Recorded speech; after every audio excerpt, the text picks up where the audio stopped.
Okay, we're doing actually part two of the interview. This is the more personal side because I believe that it's like everybody, to a point, at least part of everybody's story needs to be told, because there's always somebody out there that's going through something like it, similar situations that someone's been through in their life, and everyone hits points where they're ready to give up.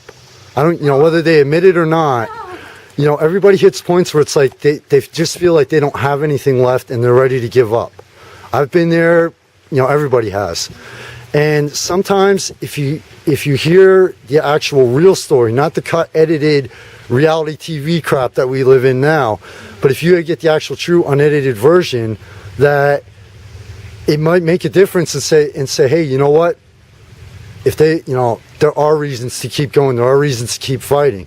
And your story is, I really want to get out on the personal side because, like the other side, you are a great example to other single mothers and other single parents out there. No, what we talked about before I hit the record button.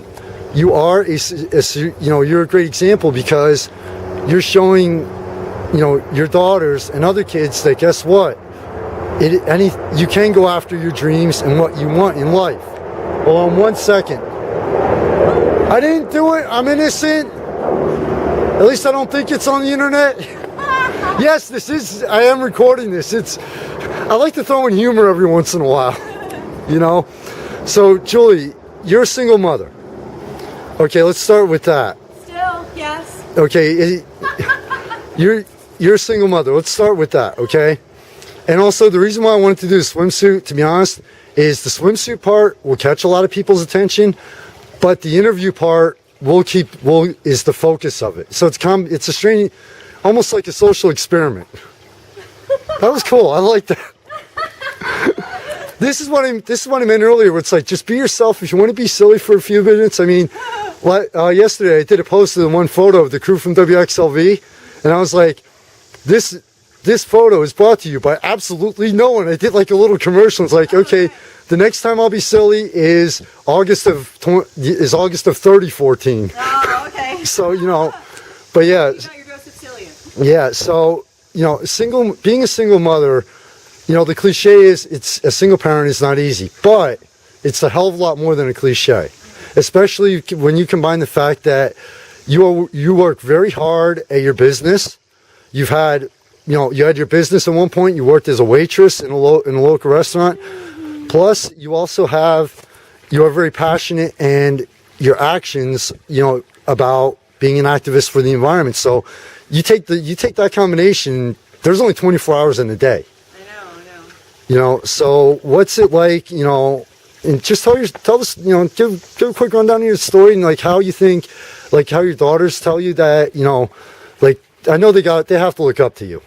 Typical kids, but they have to look up to you. They know my faults better than anyone else, and at the end of the day, knowing all that horrible stuff, they still love me and say they would have rather had me as a mom because of my good points. So I have to be grateful for that. I refer to the Ho'oponopono prayer, which is, I love you, I'm sorry, forgive me, I am grateful for this experience. And so many times I just have to say that over and over again and try to forgive myself for my shortcomings.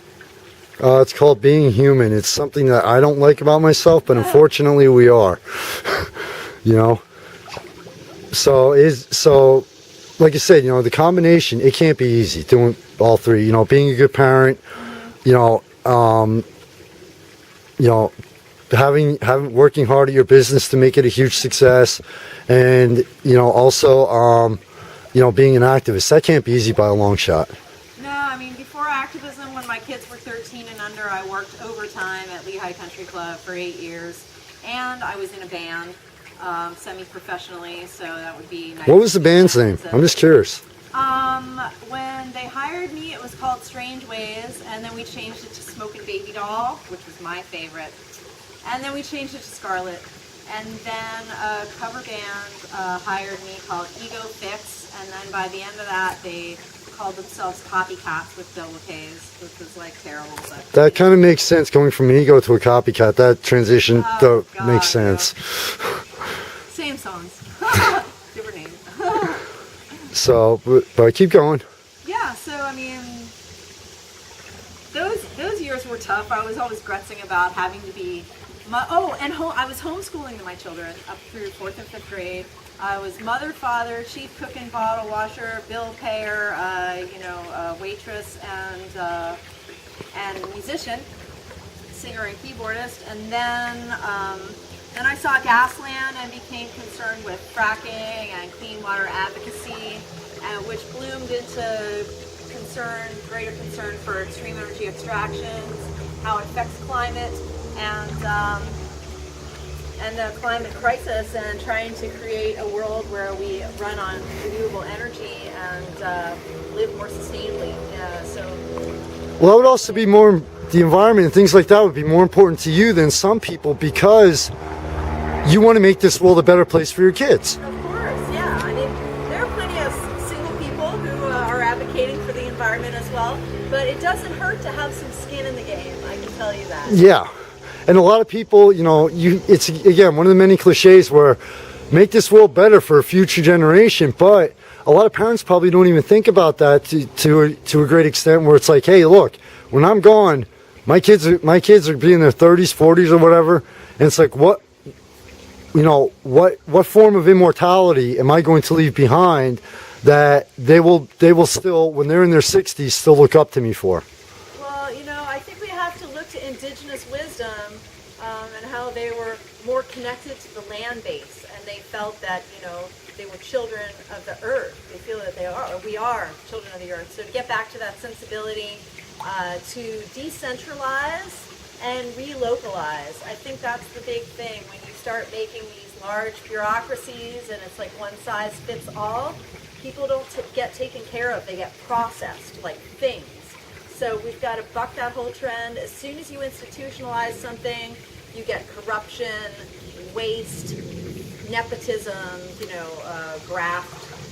So I want to dismantle all the big things that aren't serving people and get things back to a human scale. I think returning to our connection to nature and not leaving as much of a footprint as modern man is currently accustomed to doing, I think it's possible. If we moved into smaller, sustainable earth-ship home communities, community gardening, permaculture, composting. I mean, people could live in community and spend more of their time like growing food and just building community. They wouldn't have to be like driving off to some job burning fossil fuels. They could just like work to live together. And that, I hope one day to live in a community, that could be off the grid.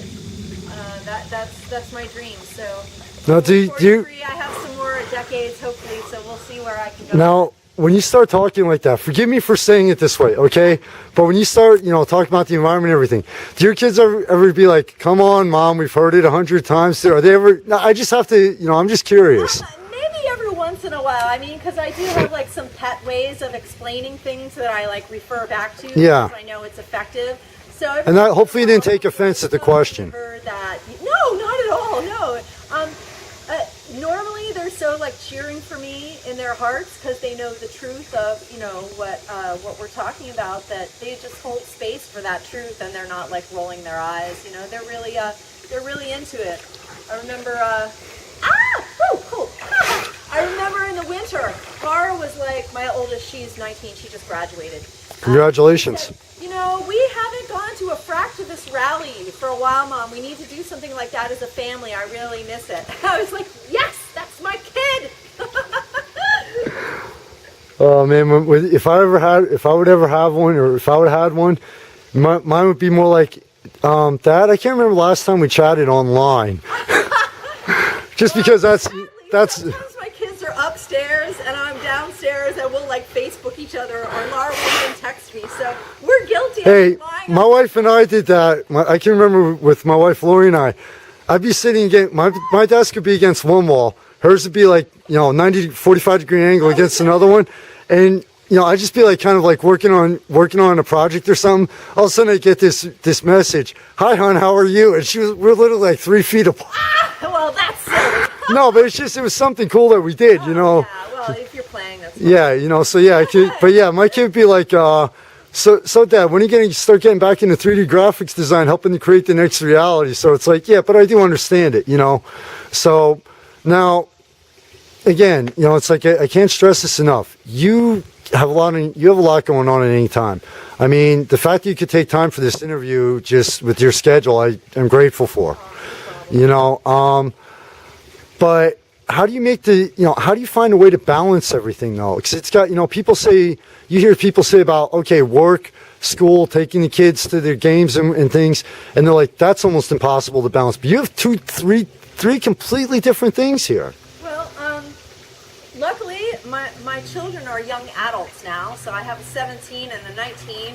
One drives, another has her permit, and they have friends with cars, and I've raised two incredibly respectable and dignified, thoughtful, conscious young women whom I trust completely. I never have to worry if they're home alone or if they're out in cars with their friends. I never have to worry that they're making bad judgments. Okay. Because I know them really well, and we share everything. And I've shared some of my more painful mistakes with them, so they've been able to learn from mommy's bad choices. Somebody ought to benefit from that. So I always trust my kids, so that leaves me more free time since I'm not like actively mothering, kids. Well, what about when they were younger though? Like, you said you had the band, you had, you're working as a waitress, School, I chose waitressing for its flexibility because that was primarily nights and weekends so that I could be home during school hours, homeschool my children. Of course, when you homeschool, you can school any hours. So yeah. It just happened to work that way. I went to college. I spent a lot of time being hands-on, concerned about helping my daughters look at the world with fewer filters, I think, or like making sure that those filters didn't get constructed, or making sure that they were the proper filters to, always ask questions. I taught them to question from a very young age, question authority, even me.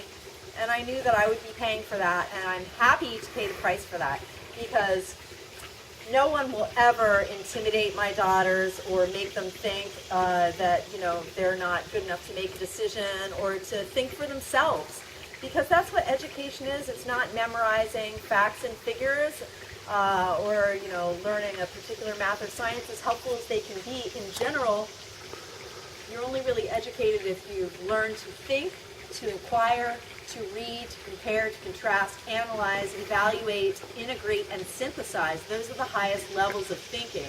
In other words, combine the book smarts with the life and the common sense. Totally. So, I tried to make sure that my daughters had enough opportunity to get out in the world. I always thought the ideal of education was the tutor, the student, the library, and the world. Like, that's my dream, So that's kind of how we homeschooled. And then they chose to go to school, but we've tried to continue to give them just as much, real life experience as they can get, and expose them to different age groups, old, young, and in between. So they have really good heads on their shoulders, and they make my job as a mom really easy. But there has to be some time to run my business and worry, concern myself with the activist movement, my family, and what they're doing at different, on a local level, on a state level, on a national level, and I'm connected to fractivists worldwide, Australia, South Africa, New Zealand, Spain, Poland, Czech, Republic, anyway. But there has to be some conflicts there at points, though. I mean, no offense, but it's like you make it sound like, okay, everything's balanced and easy, but there has to be conflicts at places. When I'm doing something, there's always like something else I should be doing, but that's not really a functional way to live. That's kind of like a problem that I still have that I'm trying to get over, because it's a part of your personality. Guilty, you're not being present, and if you're not present, you're really not committing 100% to what you're doing at the moment. Yeah. So that is